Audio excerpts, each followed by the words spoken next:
Ô, você que tem muita dificuldade com esse sistema de pinça aqui da Volkswagen, você que nem um Volkswagen, esse sistema aqui, ó, kit reparo da pinça, faz bastante barulho. Você acha que é amortecedor, que é beleta, baixo estabilizador, algo do tipo. Troca tudo e não resolve. Essa pecinha aqui, deixa eu focar aqui pra vocês. Essa pecinha aqui, ela dá defeito. O que acontece? Essa parte branca, ela saca pra essa zona aqui que é vaga. Tá vendo? Mesmo você apertando até o final aqui, ainda fica essa folga.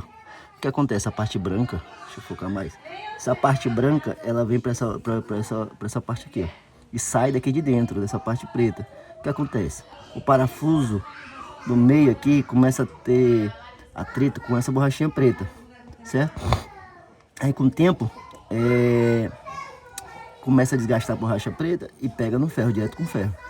Que é o ferro com ferro, fazendo barulho, certo? Aí você troca em um ano, no outro você tem que trocar de novo, fica desgastando direto. O que acontece? Eu não sei se foi falha do projeto da Volkswagen, mas eles deixaram esse vão aqui. Essa parte branca era para vir até aqui, escorar na parte metálica, para não ficar esse vão e gerar atrito, entendeu? Ferro com ferro. O que acontece? Com o tempo, essa borrachinha, essa parte branca saca da parte preta aqui, ó. E esse parafuso começa a ter atrito com essa borracha, e a borracha, como é fininha, ó. Deixa eu pegar aqui pra vocês verem.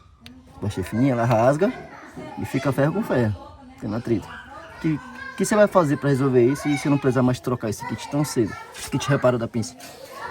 Você vai pegar aquela parte branca, eu cortei ela vem inteirinha, aí eu desgastei ela, ó.